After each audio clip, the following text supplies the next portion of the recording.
Salam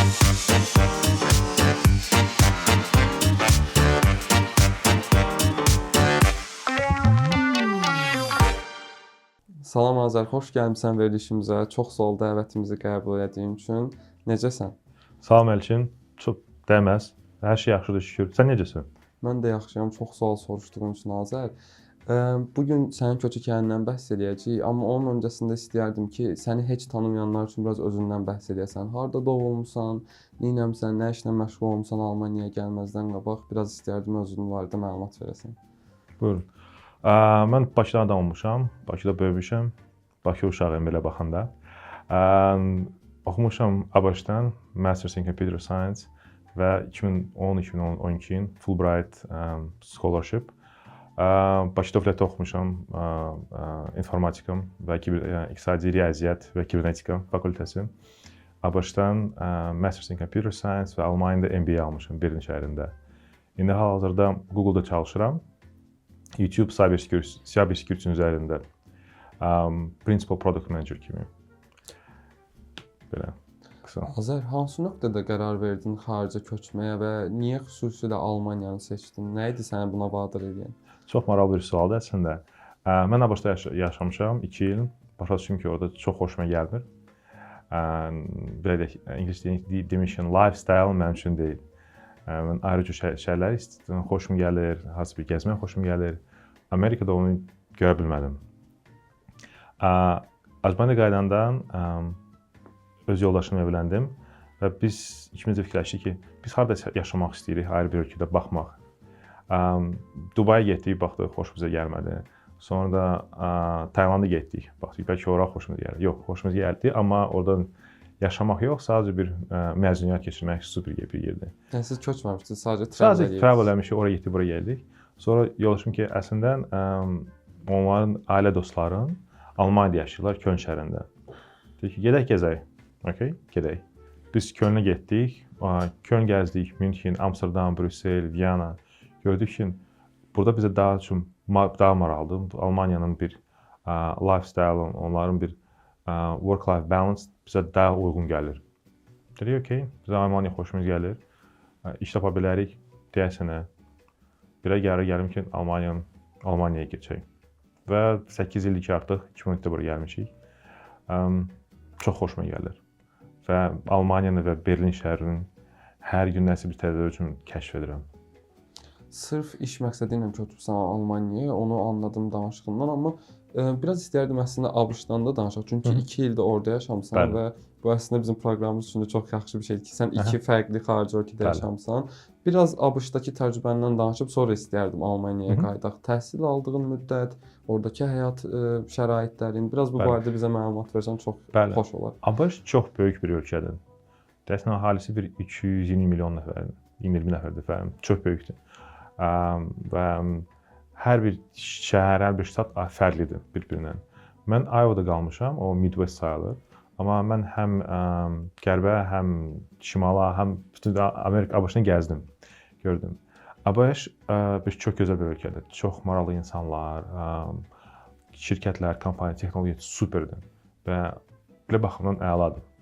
Amma mənlə xoşuma gələn bir şey 2 dənə məsələ idi. Birincisi, orada work-life balance belə bir şey yoxdur. Sən çox işləməlisən ki, nəyisə bir eləyək. Özün üçün normal bir həyat qura bilərsən. Weekendlər, nə bilim, məzuniyyət ildə cəmi 10 gündür standart olaraq ki. Mən də o mənim xoşuma gəlmir. Mən daha çox biraz yaşamaq istəyirəm.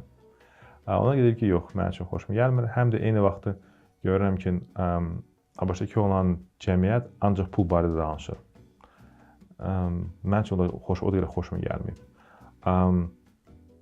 Mənəviyyat biraz daha geri plandadır yəqin ki, ya da ruhi vəziyyətləri düşünmək, diqqət yetirmək. O pis deyil, sadəcə mənə xoşuma gəlməyib. Mən birinci dəfə insan tanıyırım ki, onların xoşuna gəlir, əladır, superdir ki. Amma mənə burada daha maraqlıdır.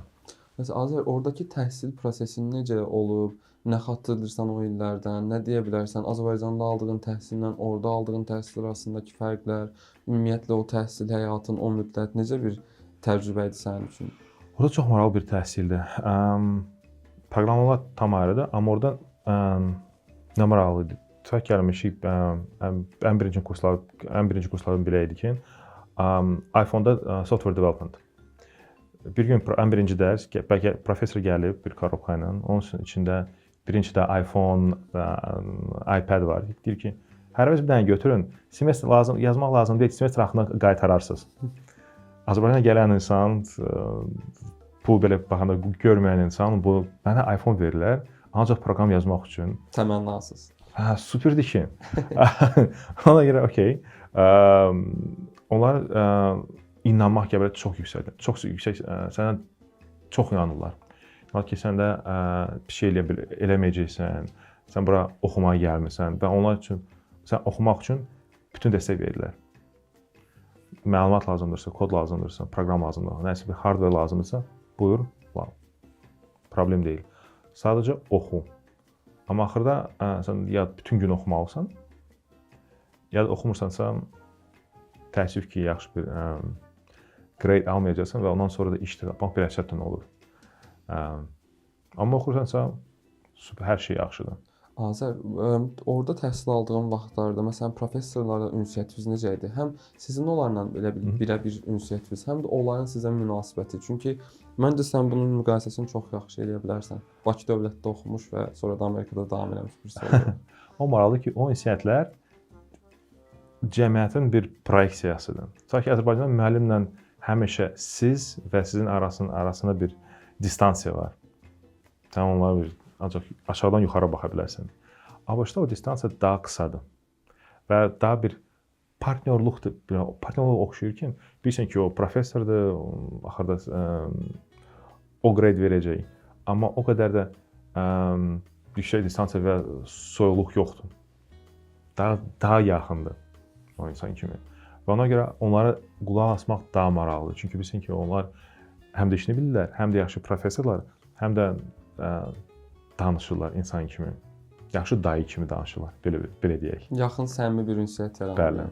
Bu yaxın və səmimi ünsiyyətdən nələr öyrənmisən? Bu sənə nə qatıb? Akademik, necə deyim, qatqılarına əlavə nə öyrənmisən o professorlarla ünsiyyətdən azad?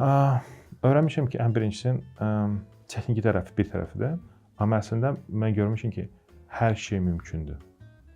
Sən bunu istəsən, bunu eləsən, hər şey mümkündür. Startup eləmək istəsənsə, mümkündür. Və onlar sənə hər gün bunu öyrədirlər. Təəssüf ki, bizdə o yoxdur. Bizdə deyir ki, oxu, başını qaldırma, qiymət al, falan. Amma onlar öyrətmir ki, sən oxumaqla nə isə elə bilərsən. Böyük insan ola bilərsən. Bizdə o təəssüf ki, yoxdur. Amma başda var.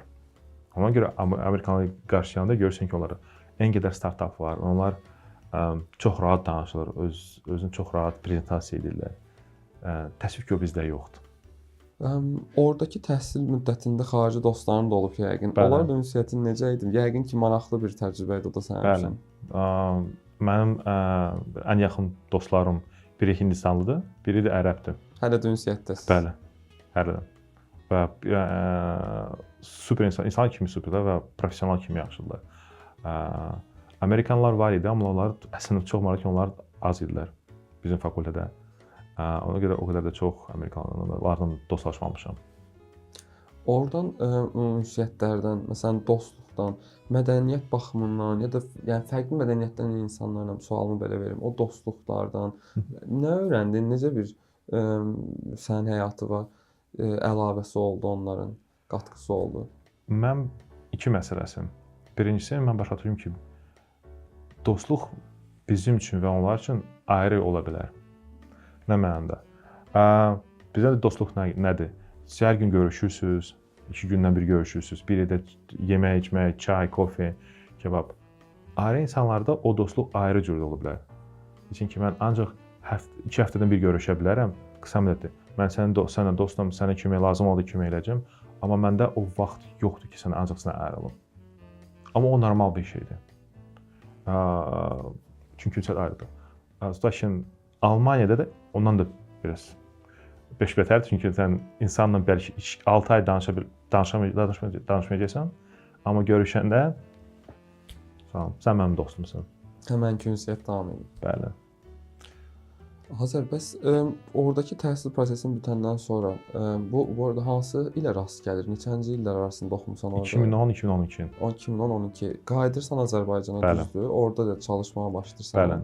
Və neçənci ilə qədər Bakıda yaşayırsan? 2014-ə qədər. 2017-də gəlir. 2017-nin yanvarda Almaniyaya Hə, gəlmişəm. 2017-yə qədər düzdür. 8 il olduğunu demişdin. Riyaziyyatın biraz zəif imiş. Problem deyil.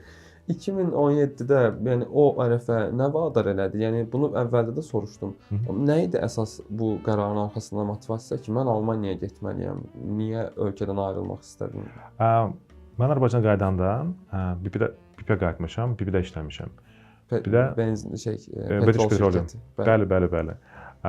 Əla bir şirkətdir, çox maraqlıdır. Sonra gördüm ki, oradan öyrəndim, proqres etmək istəyirəm. Eyni vaxtda Bakı 2015 Avropa oyunlarının proyekti başlamışdı. Ora keçdim. Orada təzə bir şeylər öyrəndim. Sonra Formula 1 idi və İslam oyunları. Orada iştirak etmişəm, application manager, product manager kimi. Amma gördüm ki, mən daha heç nə öyrənmirəm. Mənə daha maraqlı, daha çətin proyektlər lazımdır ki, layihələr. Mən onların üzərində işləyim və nəyisə öyrənim. Okay? Hardasa Azərbaycanda nəsə bir təzə layihə tapmaq çətin oldu. Başım ki, indi isə getməliyəm arasın. Azərbaycanda da yetəri qədər ağırlığı olan şirkətlərdə işləmsən əslində. Adını sadaladığın şirkətlər heç də belə balaca şirkətlər deyil. Yəqin ki, onlar da bugün səni Google-a gətirib çıxardır. Bəli. Bu proses necə oldu? Biraz karyera mövzusuna artıq girmək istəyirəm. Google-a application yollayıb qəbul olubmu gəldin, yoxsa Almaniyaya köçəndən sonra onu burada o işi tapdın? Burada iş tapmışam, amma mən bura keçəndən və Google-a girən kimi bir 5 il var idi, 6 il var idi. Burada MBA almışam, sonra bir 3-dən ya 4-dən şirkətdə işləmişəm. Və bir gün ki, o linkini çək baxırdım. Mən görmüşəm, mənə bir rekruterdən invitation gəlib ki, dəvətnamə. Salam, mən Google rekruteriyam. Sizin profiliniz xoşumuza gəlib. İstərik ki, sizinlə danışaq. Şəxsən əlaqəyə keçib. Bəli. Dedim ki, okey. Deyəsən bu real deyil, 100% scamdır, kimsə məni aldatmaq istəyir. Amma okey, zəhmət budur mənim e-mail. Zəhmət olmasa yazın.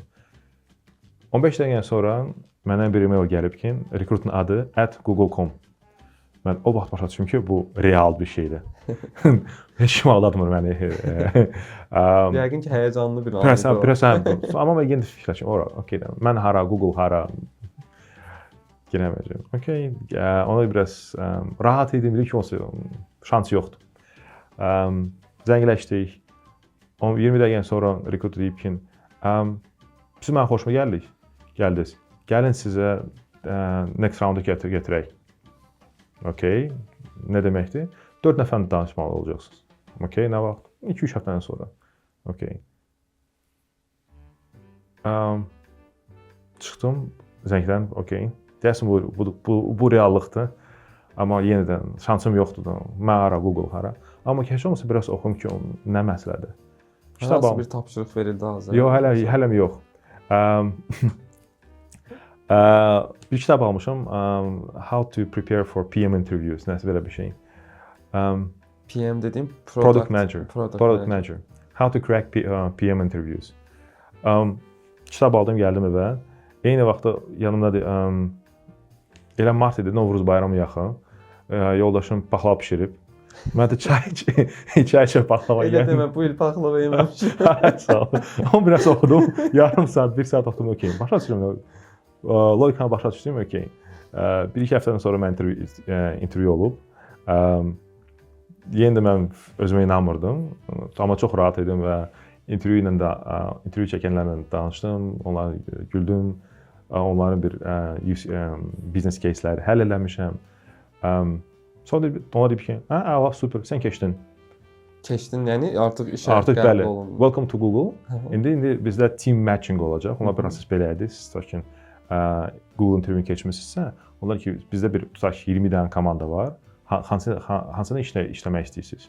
Sonra yenə də bir round intervyu olacaq. O komandalarına baxırsınız. Orada sizə nəsə bir yerdə işləmək istərdinizmi? Skill'lar, nə bilim, bir yerdə orada match var ya yox. Match varsa super, onda offer göndərirlər. Komandanı özünüz seçirsiniz orada. Onlar mutualdur. Ta ki mən deyim ki, mən falan komandalar üçün işləmək istəyirəm. Bu mənə maraqlıdır. Mənim rezümə onlar və intervyu feedbacki göndərir onlara. Onlar baxırlar ki, okey, hə, yox, danışmaq istəyir ki, ya da yox. Danışmaq istəsə, yenə də bir intervyu olacaq, bir 2-dən 3 dənəsi. Ondan sonra da baxırlar ki, okey, pozitiv bu tərəfdən, pozitiv bu tərəfdən varsa, okey, onda offer göndərirlər. Cəmi bir 8-9 intervyu olar.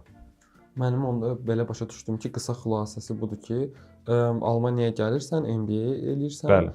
bir müddət 3-4 il işləyirsən və sonra özləri sənə əlaqəyə keçib səni intervyu alırlar. Bəli. O intervyuların nəticəsində də sənə deyirlər ki, artıq hər şey yaxşıdır. Sadəcə sən müxtəlif komandalarla görüşməlisən Bəli. və həm onlar, həm də sən qərar ver ki, hansı komandada işləməlisən.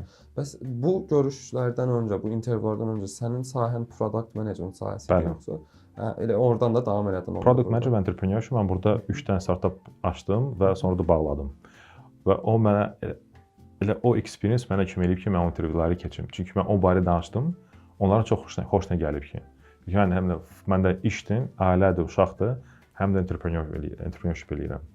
Azər, texniki biliklərinlə yanaşı səndən o intervyularda nələr soruşdular? Biraz bu mövzunun üstündə qalmağımın səbəbi odur ki, Google böyük bir şirkətdir və çox insana maraqlıdır ki, necə daxil olurlar bura, necə bir experience-dir. Bəli.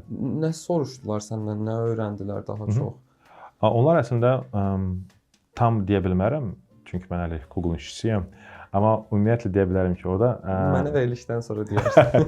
Danışarıq. Orada cəmi 4 dənə kateqoriyadır. Birincisi o role related questions. Onlar baxırlar ki, sən product management bilirsən ya yox. Bu məsələn bu bizdə tutar ki, belə problem var, onu da həll edə bilərsən. Sonra deyirlər ki, okey, Googliness.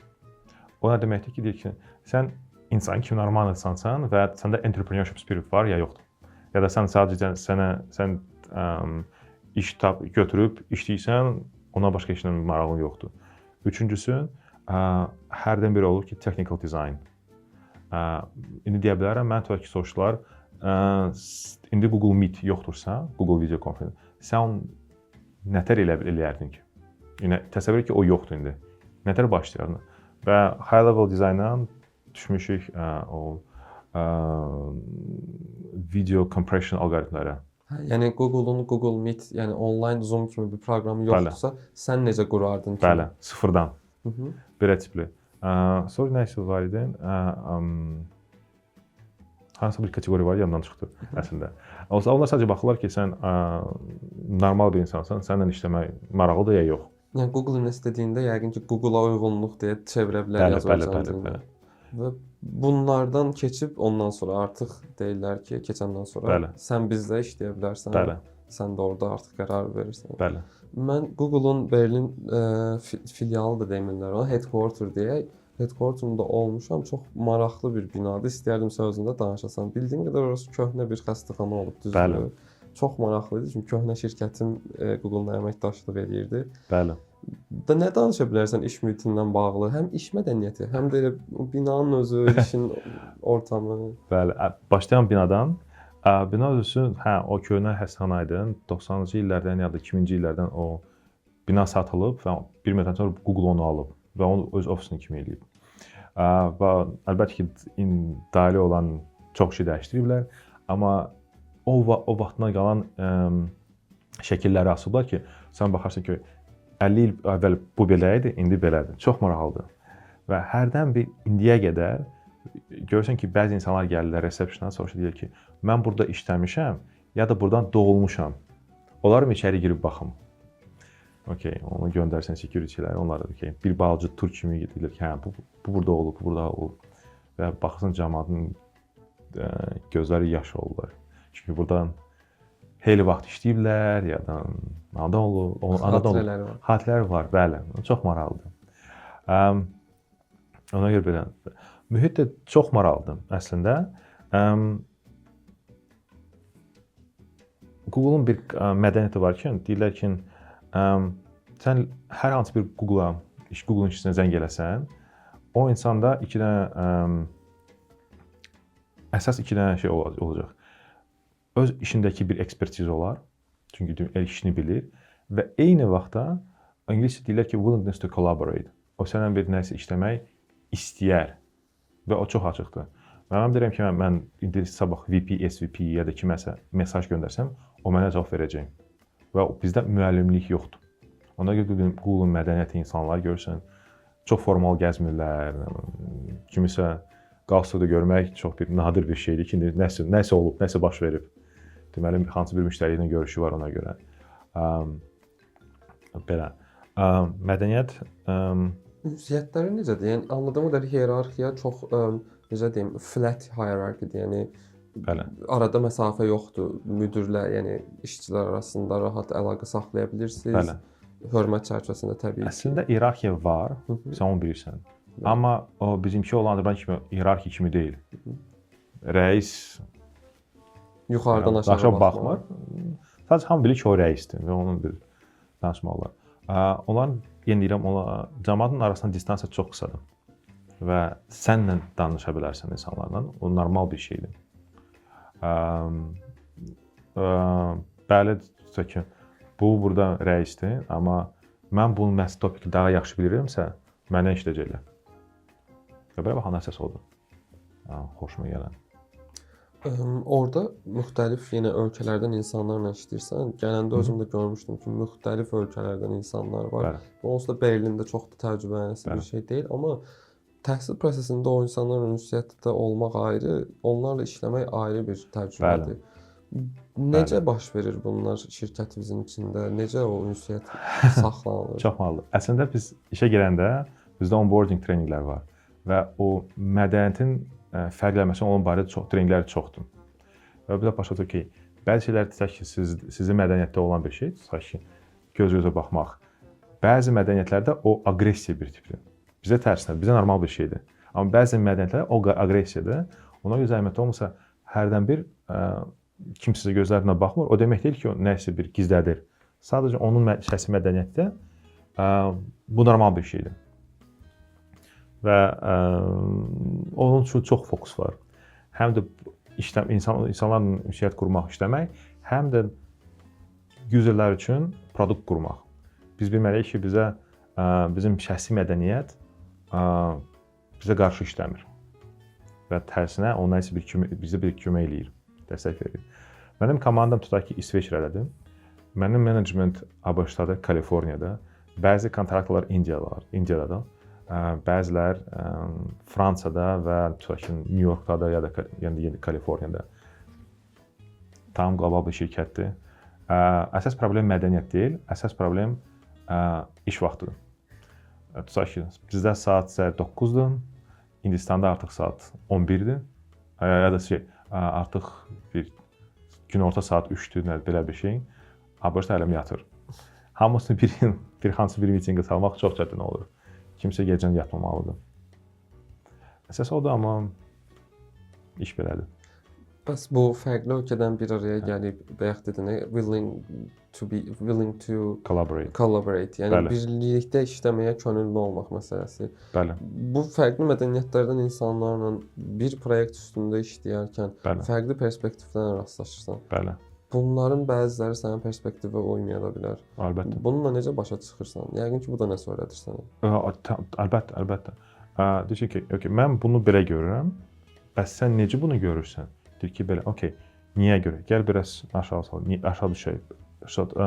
Səndə hansı bir məlumat varsa, data point var, hansı bir artefakt, arqument var, gəl onu yazaq, danışaq, biz bilək ki, biz hardan gəlirik. Bəlkə biz tam ayrı bir məlumat görmüşük, ona biz ayrı fikirləşik. Bəlkə biz eyni məlumat görmüşük, amma tam onu başa düşdük. Tam ayrı cür başa düşdük. O da ola bilər. Gəl danışaq. Və bizdə belə bir söz var ki, assume good intent. Niyyətin xoş olduğunu zənn elə. Əvvəlcədən. Çünki o da insandır, o da iş görmək istəyir. Sizdə nəsə bir konflikt varsa, əvvəlcə özünüz danışın. Sonra konflikt personal deyilsə də sizdə ayrıca bir prioritet var. Sənin komanda üçün budur, onun komanda üçün budur. Ya da siz özünüz həll etməlisiniz, ya da qaldırmalısınız. Və o şəxsi konflikt heç vaxt olmamalıdır. Bu da mənə maraqlıdır ki, maaşdan əlavə buradakı çox şirkətlərdə əlavə haqqlarınız olur. Bəli. Nə bilim, işçiləri xoşbəxt etmək üçün nəsə təmin edirlər şirkətdə. Google-da bu necədir? Maaşdan əlavə hansı avantajları var Google-da işləməyin? Maaşdır, illik bonusdur, aksiyalardır. Bəziləri də tutaq ki, eynəklərə ya da linza taxırsansa, illik bir büdcəsi var. Sonra trening büdcəsi var, team fund büdcəsi var, tutaq ki. Çox bir şey. Ya da bizim ofisdə PlayStation var, table tennis var, belə bir şeylər varsa, amma İçkilər pulsuz yəqin ki, hər pulsuz, şirkətdə olduğu bəli, o pulsuzdur. Amma deyək ki, biz sizə bunu veririk, zəhmət olmasa işləyin. O tələb də var təbii ki. Tələb- Girdim rahatam məsələsi yoxdur. Tələb deyil sözün düzü, amma sadəcə onlar gözləyir ki, sən işi görəsən, sən insansan, uşaq deyilsən, sən öz oymaq istədiyi biraz arxa planına qoyarsan və işi görərsən. Amma sən boş vaxtın varsa, nadir hallarda olur, sözün düzü. Bu Bəs gözlədiklərinlə Google-a elə bil Google-dan gözlədiklərinlə girəndən sonra Google içərisində gördüklərin düz mütənasib idi, yoxsa biraz xəyal qırıqlığı yaşadığın nələrsə olub? Yəni xoşbəxtsən yoxsa? Bəli, orada biraz fərqli idi. Çünki əvvəlcən baxsan Google super bir şirkətdir, böyükdür. Amma ora girəndə baxırsan ki, o nə qədər böyükdür. Deyəsən Google-da bir 170 min nəfər işləyir, bəlkə təxminən. Və əslində bürokratiya çoxdur. Və hətta bizim komandada nəsə problemək bürokratiya çox yüksək bir səviyyədədir. Niyə görə? Bizdə kiber təhlükəsizlikdir və biz bütün YouTube-u bağlaya bilərik belə. Və əlbəttə ki, management istəyir ki, biz görsün ki, biz hər şey barədə fikirləşmişik və bizdə heç bir problem olmayacaq ki, bizim müştərilər üçün və ya kreatorlar üçün və ona görə bizə o bürokratiya lazımdır. Amma yenə də istər-istəməzsiniz ki, mən bunu tez bazara çıxarmaq istəyirəm, göstərmək istəyirəm, nə etmək istəyirəm. Amma bəli. Azər, Google-la bağlı səndən son olaraq bunu soruşmaq istəyirəm. Dediyim kimi, az öncə də söhbətin əvvəlində vurğulamışdım. Çox insan var bu belə şirkətlərdə işləmək istəyən, amma sənin bu insanlara hansı tövsiyələrin olardı? Özlərini necə inkişaf elətdirsinlər ki, onlar da bir gün bəlkə Google-da sənin kimi işləsinlər? Sözün düzü bilmirəm. Niyə görə? Mənim üçün yenə də bir balaca bir şans lotereya kimi olub. Özüm heç eləməmişəm, sadəcə intervyunu keçmişəm. Amma mən əvvəlcədən insan soruşardım. Sən Google-a ya da Facebook-a, Meta-ya niyə girmək istəyirsən? Sən orada nə maraqlıdır? Sən pula görədir, okey, başa düşürəm. Ya da tutaq ki, sən kariyer progression eləmək istəyirsənsə, hələlik o şirkətlərə girmək lazım deyil. Çünki orada hansı bir promotion almaq çox çətindir. Və balaca bir şirkətlərdə o promotion almaq, nə isə eləmək, öyrənmək daha rahatdır və daha tez olur. Məsələn, məndə bir layihəni bir approval almaq üçün məndə ən axırıncısı bir 18 dənə approval almaq lazım oldu. 18 dənə, bəli. 18 fərqli qrup insan. İnsan da deyil, qrup insan. Bəli. Və hər qrupa görə mən bir dənə artefakt yazmışam. Sənətdə, prezentasiyada, hesabat nəsə belə bir şey. Və əlbəttə ki, il ərzində çox az layihənin həyatı görür. Amma balaca şirkətlərdə, orta səviyyəsi şirkətində sən onu daha tez eləyə bilərsən. Daha fast pacing var. Bəli. Ona görə əvvəlcə onu deyərdim. Amma tutaq ki, sən isə ki, mən 100% Google-da işləmək istəyirəm. Okay.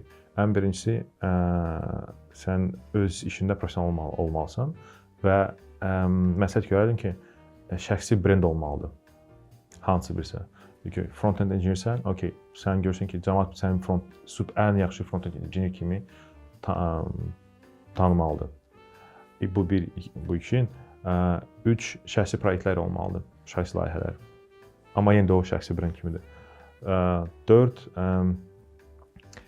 referral çox oradakı onların Google-da içində olan insanlar referrallarında mənə gəlib bilmirəm, daha çox şans.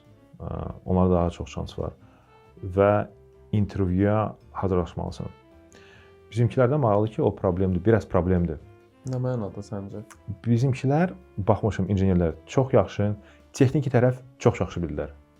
Bizimkilər, onlarda adaptability çox yaxşıdır. Deyirlər ki, bugün telefon düzəldirik, sabah o da problemdir, bizə eləyərik. Axırıncı momentdə eləyərik, problem deyil bizim üçün. Amma bizdə problem ki, bizdə öz barədə danışmaq bizdə o çətin məsələ gedir. Biz onu elə bilmirik ya da bir hansı bir çətin formatda deyirik ki, cəmaət onu başa düşmür. Və bizdə ona görə bilirəm ki, bir neçə nəfərdə insan superdir, injiner kimi superdir, amma promotion ala bilmir. Nəsə problem var orada. Problem var. Əsas ona baxırsan ki, okey, ancaq communication bir problem var. Hələlik danışa bilmirlər. Çünki bizdə nə təhsildə, nə də ailələrdə, nə cəmiyyətdə biz öyrəşmir. Bizdə heç nə yoxdur ki, biz öyrənək ki, öz prezidentin nə tələb bilərsən ya da səndən razı olmayan insanlarla nə tər danışa bilərsən ki? Sanki amma elə bil bu ümumən bütün digər məsələlərdə də bu problem var. Ünsiyyət problemi. Nəinki iş mühitində özünü təqdim etməkdə ünsiyyət problemi var və ünsiyyəti inkişaf etdirmək lazımdır əslində belə başa düşürəm. Bəli. Və bizdə maraqlı bir problem. Bizdə şəxs olan kimi qruplar çox yaxşı işləyirlər. Tutaq ki, 5 nəfər yığılıb gedib kebab yemək, çay içmək superdir. Bizdə o əla işləyir. Amma biz hələ öyrəşməmişik ki, biz böyük qruplarda 50, 100, 200 nəfər biz nətər yığışaq, nətər danışaq və professional ünsiyyət kimi qurmaq bizdə hələlik o yoxdur. Amma mən ümid edirəm ki, biz onu həll edəcəyik. Və bu sadaladığın şeyləri özlərini inkişaf elətdirsələr və o sualın cavabını tapsalar ki, biz niyə orada işləmək istəyirik? Bəli. Onlar da bir gün inşallah bəlkə sənin kimi səsləri belə uca yerlərdən gələr. Ümid edirəm ki, məndən qat-qat yaxşı olacaqlar və bəlkə indi də qat-qat yaxşılar. Və mən onlara elədim, nə qədər kömək lazımdırsa kömək edəcəm. Sadəcə insan realist olmalıdır ki, niyə görə orada işləmək istəyirsən? Və o nöqtəyə də necə çataram? Bəli. Mən icazənlə sənin LinkedIn hesabının linkini YouTube kanalımızın bu proqramın ya şərh bölməsinə, ya description bölməsinə buraxacağam. İstəsələr səninlə əlaqəyə keçmək, icazənlə oradan keçsinlər. Bəlkə bir gün refer olmaq istəyirsən kiməsə. Yəni əslində mən 2 nəfər refer eləmişəm, 10 nəfərdən. 10 nəfərdən 2 nəfəri artıq Google-dadılar. Sənin referansın sayəsində. İnşallah daha da artar sayımız. Deyəsən ayğım yüngüldür. Azər, bütün bu iş mövzularından kənar istəyirəm biraz Almaniyadakı sosial həyatından da danışaq. Necə gedir sosial həyatın? Məmnunsanmı Almaniyada bu sosial mühitdən, ətrafından? Necə gedir hər şey? O biraz geniş sualdır. Gəl onu biraz daralaq. Nə barədə soruşmaq istəyirsən? Gəl birinci onda oradan başlayaq ki, Almaniya səni necə qarşıladı? Gəl ən başa qayıdaq. Gəldin 2017-də və yeni ölkədir, adaptasiya olmaq lazımdır. Bəli. O zaman necə hisslər keçirirdin? Necə oldu? Çətin idimi, asan idimi? Biraz bu barədə danışaq. Almaniya çox maraqlı bir ölkədir və Berlin deyəsən Almaniya deyil. Deyəsən yox deyil. Berlin Almaniya deyil. Ona görə deyə bilmərəm ki, Almaniya mənətərin qarşılayır. Ancaq Berlin, bəli. Berlin çox maraqlı bir şəhərdir. Burada hər kəs var. Özünüz YouTube-da baxa bilərsiniz ki, burada deyəsən dünyanın hər bir ölkəsindən insan var, hər cür insan var. Və burada maraqlı ki, burada heç səni heç kim qarşılamır. Özün yol tapmalısan. Bəzi yollar çətin olur. Burada bürokratiya çoxdur və buna bürokratiyaya baxanda deyirsən ki, şükür Allah, Azərbaycanda asan xidmət var. 15 dəqiqənin içində məsələni həll edə bilərsən. Onu çox axtarırıq burada. O sadəcə super olardı. Bəli, amma burada maraqlı belə bir şeydir ki, burada qanunda varsa, o qanun işləyir. Yavaş, asta amma işləyir. Onu yol tapa bilərsən. Və Berlindəki olan çoxsu insanlar, ekspatlar, burada xaricdən gələn insanlar, çoxsu çox maraqlı bir insanlardılar. Çox bildikləri var, dünyanı gəzən bir insanlar, beyni bir açıq olan, ürəkləri bir açıq olan insanlardır. Almanlar burada yaşayan ona oxşardılar. Amma Berlin Almaniya deyil. Ona görə bu sözü aça bilərsən biraz. Mən bilirəm niyə elə deyirlər. Bunu elə açsan çox maraqlı olar. Niyə elə deyirlər? Almaniya çox konservativ bir ölkədir. Amma Berlin tam tərsinədir. Konservativ deyil. Burada türk rayonlardan gey paradları kimi hər şey var. Və tech kompaniyası var, IT şirkətləri var. O var, bu var. Burada hər şey var. Ona görə Almaniya heç oxşamır. Və ingilis dilində də rahat danışıb. Bəli. Həyatı yaşaya bilirsən. Burada maraqlıdır ki, Almaniya birində yaşayanda ya da ingiliscə danışırsan, ya da rusca, ya da türkçə. Bəli. O üç dənə bilirsənsə alman Edir. bəli, alman dili o qədər təəssüf ki, o qədər lazım deyil. Amma Berlin kənar situasiya tam dəyişir. Artıq alman dili lazımdır. Ki sən şirkət daxilində də ingiliscə danışırsan, düzdür? İşin bəli. tamamilə ingiliscə. Bəli. Mənim təcrübəmdə də olmuşdu. Bəli. Bir tərəfdən təəssüfdür ki, yəni alman dili o qədər də progress olmayıb. Bəli. Amma eyni vaxtda o çox rahatdır çünki ingilis dilidir. Bəs Azər, yoldaşınla köçmüsüz bura. Yoldaşınla köçməyinizə baxmayaraq, siz ikiniz bir bütün olaraq deyə bilərik ki, tək idiniz. Çünki ailəni, dostları buraxıb bura köçürsünüz.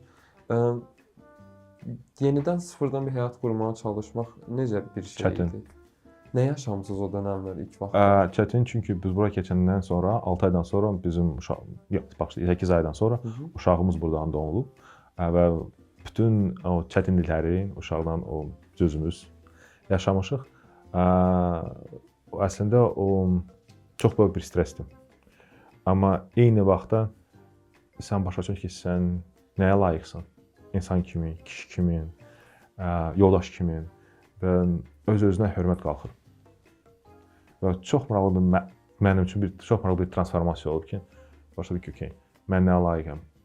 Nə eləyə bilərəm? Məndə vaxt var idi, ən birinci iş axtaranda mən 115 dənə işdən atqaz almışam. Saymısan. Bəlkə ondan çox almışam, amma artıq gördüm ki, saymaq lazım deyil. Çox çətin bir vaxt idi. Bax hesabda deyəsən 2000 avro, 1800 avro qalmışdı. Və mən offer almışam, kontrakt yazmışam, sonra imzalamışam. Sonra ən birinci maaş alana oturdum, nəfəs aldım. Okay. İndi həyat başladı. Çox şükür artıq.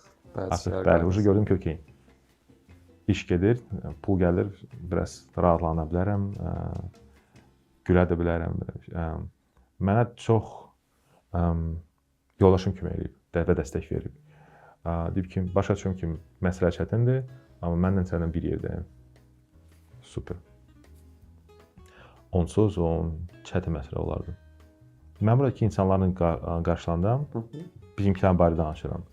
Görmüşəm ki, bura gələn bizimkilər çoxsun ya da IT-dəndir, ya da həkimlərdir. Mən IT, yoldaşım həkimdir.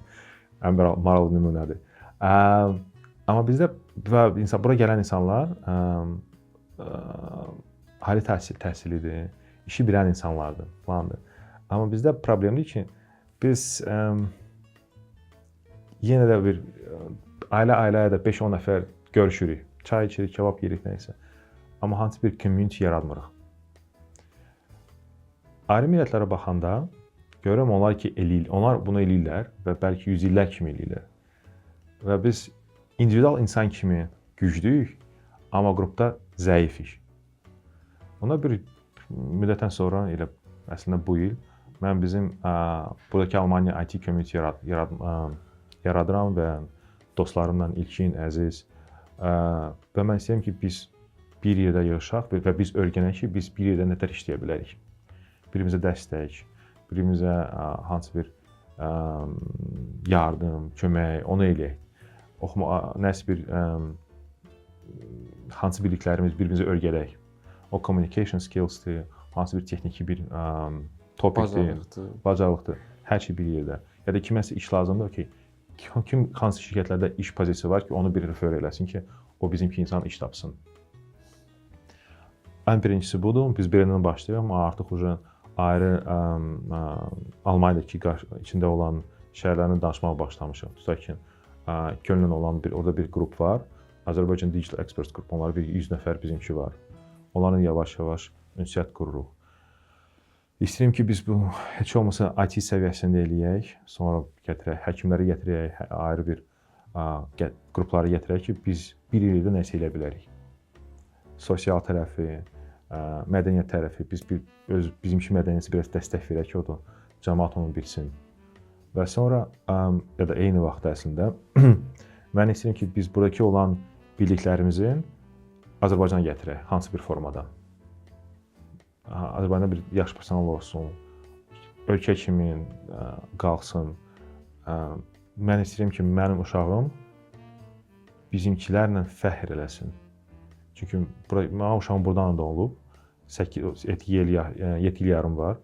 O artıq mənə deyib ki, mən almanam. Niyə görə? Çünki burada böyüyüb, o uşaqlarla danışır və o Almaniya fəxr edir çünki Almaniya maşınlar eləyir, futbol yaxşı oynayır falan, uşaqdır da.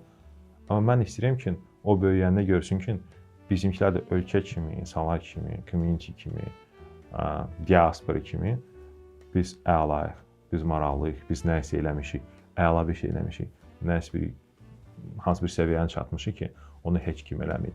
O da bir fəxr eləsin ki, desin ki, hə, mən Almaniyada böyümüşəm, amma mən Azərbaycanlıyam.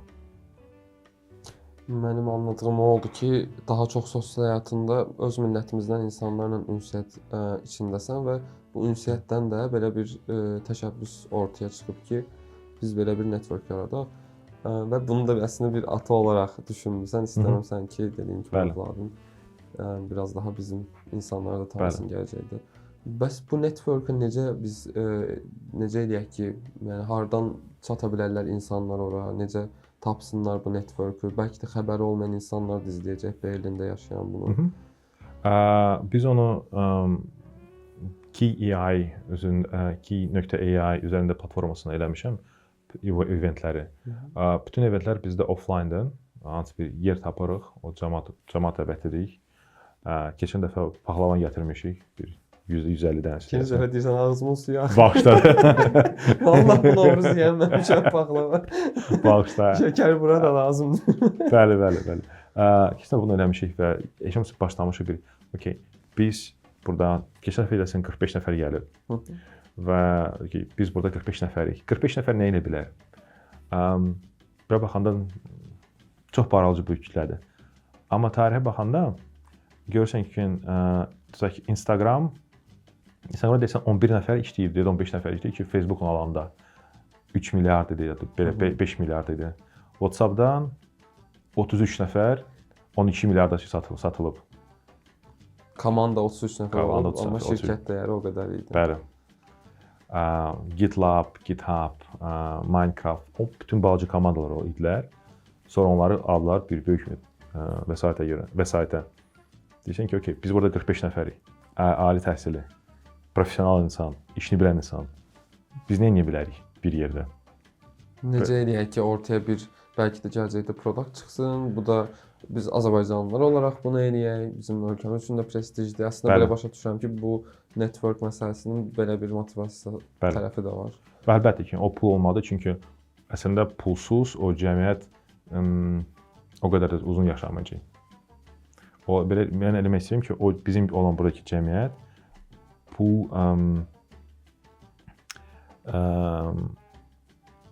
ya da startup açsınlar, ya da əslində işdən sonra freelancer, əlavə bir iş tapsınlar ki, daha çox pul qazansınlar və o cəmiyyətə bir investisiya kimi eləsinlər ki, okay, biz sizə dəstək veririk, siz də bizə dəstək verin ki, sabahki gələn insanlar onlar üçün bir dəstək olsun. İngilis demişkən win-win situation olsun. Bilirəm ki, o çox uzun çəkər əslində. 5, 10, 15 il. Amma biz bunu eləməsək kim eləyəcək? Bir yerdən başlamaq lazımdır. Bəli. Çünki əslində diaspora dediyimiz şey bir qurum deyil. Tam tərsinə əslində bizik, sən, oradakı o 45 nəfərdir, həkimlərdir, bəlkə də hüquqşünaslardır, kimdirsə, memardır. Bəli. Əslində bizdə biz bilmirik ki, neçə nəfər Azərbaycanlı burada yaşayır Almaniyada. Deyək ki, və o report yoxdur. Əslində var Azər, mən onu tapmışdım. Əslində onu da deyim. Mənə çox fantastik gəldi o rəqəm. Nə qədər? Wikipediyanın datalarına görə, səhv xatırlamıramsa, Almaniya daxilində 100 mindən çox Azərbaycanlı var. Biz onu deyirlər, bəzi cəmaət ki, 400 min nəfər yaxın ola bilər. Ölkədə adam yoxdur, onda belə çıxır. Var. Amma yenə də problem ki, biz bilmirik ki, burada kim var, onlar nə edirlər, nə istəyirlər, bəlkə bir-birinə kömək edə bilərik. Dəstək falan. Biz onu bilmirik və biz o məsələyi yavaş-yavaş həll etməliyik özümüz üçün. Bu nöqtədə səndən bir şey soruşacağam. Sənin də məsələn gördüyün yəqin elə insanlar olub. Gəlirlər bura və unudurlar ki, onlar Azərbaycanlıdır. Azərbaycanlılardan təmiz uzaq qaçırlar. Bu səni də narahat eləyirdi, ya da hələ də eləyir. Narahat eləyir, amma mən başa düşürəm ki, onlar niyə görə bunu edirlər və mən ümid edirəm ki, bir gün onların fikrini dəyişə bilərik. Çünki biz bir-birimizə burada dəstək eləmək istəyirik ki, nəsə bir pis şey eləmək istəmirik ki. Amma onların şəxsi seçimidir. Onları dəyişdirə bilməyəcəm. Sadəcə ümid edirəm. Bəs bu networklə bağlı vurğulamaq istədiyin hər hansı başqa bir şey varmı? Yoxsa daha istəyərdim sosial həyatının digər tərəflərindən də danışaq. Əgər network mövzusuna bağlı vurğulamaq istədiyin bir şey yoxdursa. Sadəcə var əslində. Buyur, xoşdur bu üçün dinləmək. Mən bilirəm ki, bizim belə Azərbaycanla olan sosial şəbəkə belə baxanda hələlik heç kim eləmir, təəssüf ki. Və bizdən heç bir məsələ yoxdur ki, biz öyrənək ki, bu nətər eləmək olar, nətər eləmək lazımdır, nətər işləyir. Və mən bilirəm ki, biz onu eləyəcəyik bir müddətdən sonra. Amma biz bir neçədən aşıb edəcəyik. Və mən istərdim ki, buna baxan cəmaət bilsin ki, bu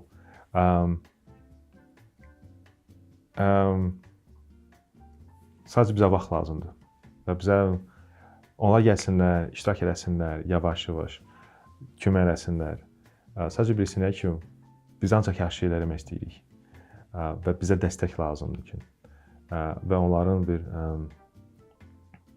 vaxt lazımdır ki. Qalan da eləyərik.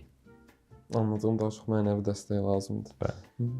Mümkün qədər onda uzaq durmasınlar, belə tədbirlərə gəlsinlər, öz insanımız bir-birini tapsın. Yolunuz açıq olsun o barədə, mən də çalışacağam, qatılım, hətta dəvət eləmişdim, onsuz da çox sağ ol dəvətin üçün. Azər, bəs bu ümumiyyətlə səhərdən danışdığımız bütün bu söhbətlərin toplamında sən iki fərqli ölkəyə köç eləmisən, uzun illərdir ki, sən xaricdə yaşayırsan. Bu sənin mənəvi vəziyyətinə necə təsir edir? Biraz sorğulamısan heç o barədə ki, mən bu illər ərzində nə yaşadım? Mənəvi baxımdan. Çətin bir prosesdir. O çətin bir proses əslində. Azər reaksiya verdi ki, elə bir ki, bu dəqiqə. Əslində, çünki bir sənətər keçmiş 20 il belə keçdi. Ya da 15 il. Onda heç vaxt həmişə harasa qaçırdım, nə isə eləyirdim, oxuyurdum, işləyirdim, pul qazanırdım, ailə. Məndə heç bir moment yox idi, mən oturum dedim ki, okey, mən əslində nə etmişəm? Ya da ruhi vəziyyətim necədir? Yox idi. Ona görə çünki mən hər gün nə isə eləmək istəyirəm. Bizim şəbəkəm, iş, yəni mənim təzə startup, məndə o vaxt yox idi. Onun nə isə bir self-reflection eləmək ki, mən əslində hara gəlib çatmışam. Sözünü bilmirəm. Bəlkə ona bir gələn dəfə danışarıq. Olar, növbəti dəfə inşallah. Amma mənim sənin hal-hazırdakı vəziyyətindən anladığım bu sənin içində də müəyyən bir nələrsə səbəb olub, amma o çaxnaşmanın hələ ki bir nəticəsində nəsə bir qərara gəlib çıxmamısan ki, filan şey yaşadım və belə hiss edirəm. Düşünməyib də çünki. Mən vaxtım olmayıb, amma əslində vaxtında mən bilmirəm ki, mən bunu eləməsəydim nə olardı.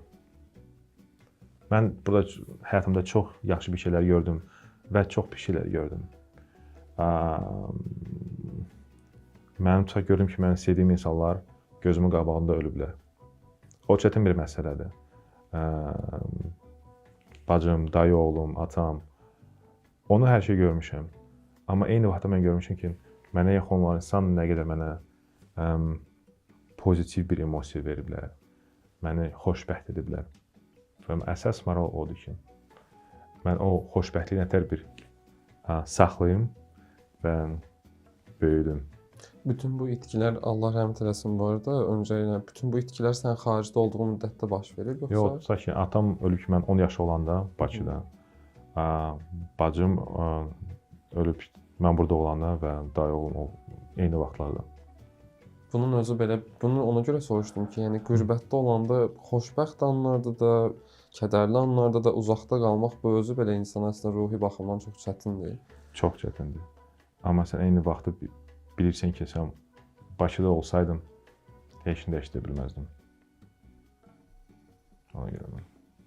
Sənin bu əslində hal-hazırda danışdığımız şeylər böyük bir həyat dərsidir. Çünki qıraqdan baxıb Azəri tanıyan birisi, heç sənin həyatın haqqında məlumat olmayan birisi düşünə bilər ki, Azər Google-dadır, Berlindədir, çox xoşbəxtdir, mükəmməl bir ruhi vəziyyətdədir, amma həyatın belə qırılma anlarında bəzən qürbətdə olmaq insanı çətinə salır.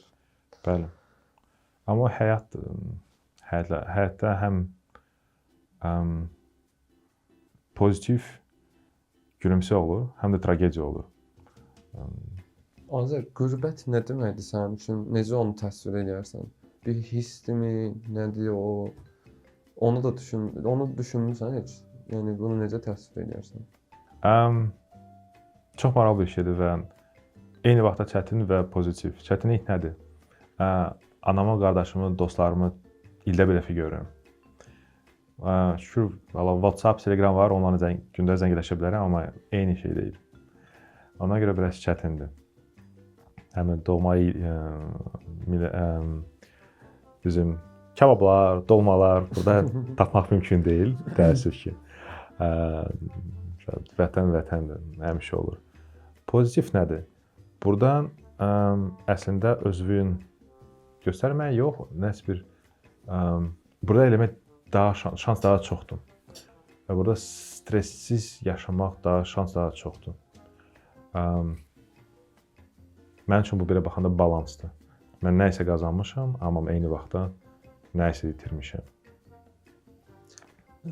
Bəs Azər, uzun illər xaricdə yaşayandan sonra çox insanda gördüyümüz bir şeydir ki, aidiyyət duyğuları itir, yəni sense of belonging də deyirlər buna. Sən bu barədə nə hiss edirsən? Azərbaycanla bağlı darıxdığın şeyləri də soruşursan. Bəli. Amma Azərbaycana gedəndə orada özünü artıq ora yad hiss edirsən heç? Əlbəttə. O mənim vətənimdir. Burada Almaniyada Berlində görmüşəm belə bir cəmiyyət, Zwei Herz, Two Hearts, iki dənə ürək. Onlar miqrantların bir belə baxanda cəmiyyətdir.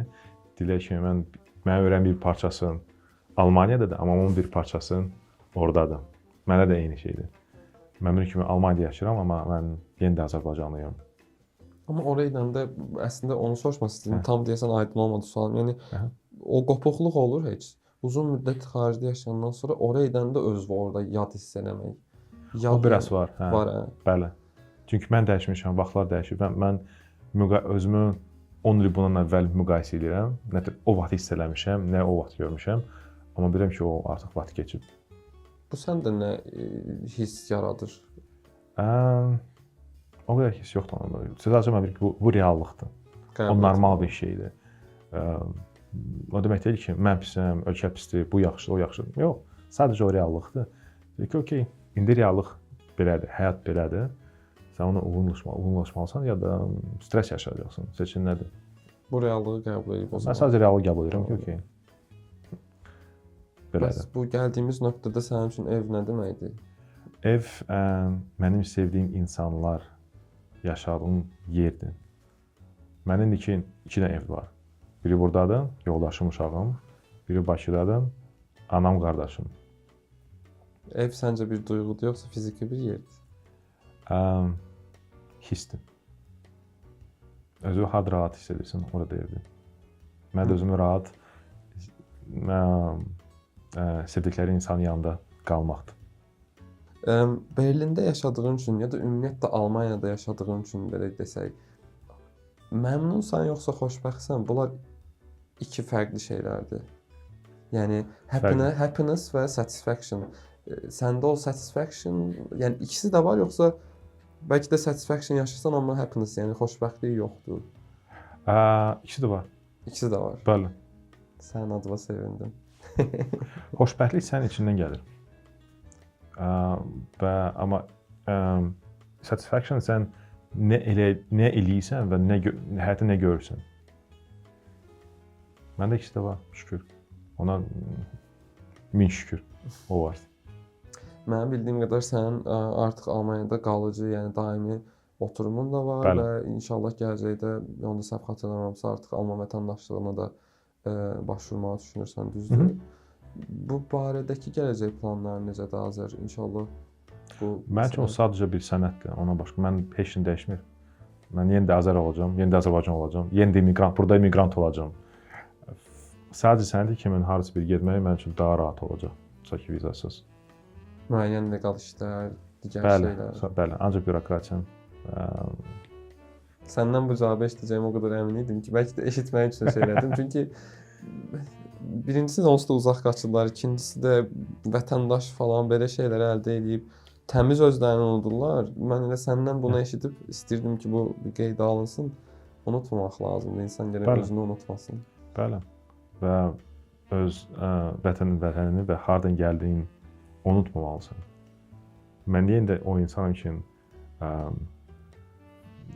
kim Bakıda böyüyüb və uşaqlıqda pul olmayanda makaronla dovğa yeyən bir aylarla bir insan kimi bilirəm ki, o nə deməkdir. Və indiki insan, eyni insanım belə baxanda. Sadəcə biraz pul var. Sadəcə odur. Qalan da fərqi yoxdur.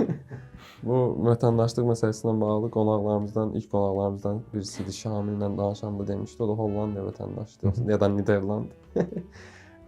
O da demişdi ki, o sadəcə bir kağızdır, heç nəyi dəyişdirmir, mən hələ də Azərbaycanlıyam. Eşitmək xoş oldu, çox sağ ol ki, belə bir düşüncə tərzinə sahibsən, belə bir mindsetdəsən. Çünki dediyim məsələlərə görə insanlar bir-birindən uzaq qaçır. Və son olaraq da hazır onu soruşmaq istəyirəm ki, gələcək planların necədir? Nə etmək istəyirsən inşallah? Startup açmaq, bu birincisi. O dediyin insanlarla birlikdə, öz insanlarımızla. O sadəcə bizim community kimi, amma mən əslində startup açmaq istəyirəm. Məndə bu artıq 4-cü addımdır. Birinci 3 dənə addım təəssüf ki, alınmayıb, amma ümid edirəm ki, 4-cü uğur olacaq. İngiliscə privacy focused messenger eləmək istəyirəm və yavaş-yavaş onun üstündə işləyirəm. İnanıram ki, cəmaət bizim communication cəmaatlar arasında private deyil, onu biraz dəyişdirmək lazımdır. Bilməm məsələləri görə yavaş-yavaş onun üstündə işləyirəm. Yolun açıq olsun Azər. Mən səni tanıdığım üçün bir Azərbaycanlı olaraq da çox xoşbəxtəm, insan olaraq da xoşbəxtəm və biz bu layihəni dostum Orxanla hal-hazırda o da yanımdadır, kamera başında. Düşünəndə ilk ağlıma gələn insanlardan idin, amma elə oldu ki, sən özün bizlə əlaqə saxladın və dedin ki, mən bu layihəyə töhfə vermək istəyirəm. Qonaq olaraq da töhfə verdiyim üçün, digər məsələlərdə töhfə verdiyim üçün sənə öz adımdan təşəkkür edirəm və çox sağ ol ki, xaricdə Azərbaycanı belə yaxşı təmsil edirsən, bizi bir araya gətirməyə çalışırsan. Mən səni tanıdığıma çox sevindim, çox xoş oldu mənə. Elə mən də. Və çox sağ ol ki, təkrar təklifimizi qəbul etdin və bugün qonaq olub öz təcrübələrini paylaşdın. Mənim üçün çox dərin söhbət oldu, əsaslı sonu. Mənim üçün mənim adımdan təşəkkür edirəm. Mən səssiz qalmışam. Elə başa düşmək ki, mən deyirəm. Eyni şeylərə mən də qatılıram yəni. Eynən. Nə yaxşı ki, sənin kimi Azərbaycanlılar var və nə yaxşı ki, biz tanış olmuşuq və ümid edirəm gələcəkdə də birlikdə çox daha yaxşı işlər görəcəyik. Əlbəttə. Mən birincisi çox sağ olun siz bu layihəni eləyirsiniz. Mən bunu dəstəkləməyə çox şadam. İnsan kimi, Azərbaycan kimi. Və mən əminəm ki, məndən 100 dəfə yaxşı olan insan bura gələcək. Çətin məsələdir. Yox, rahat. Yəni qonağımızı Yox. 100% bilirəm. Belə, çox sağ ol Azər. Təkrar görüşərik inşallah. Özünə yaxşı bax. Sağ olun.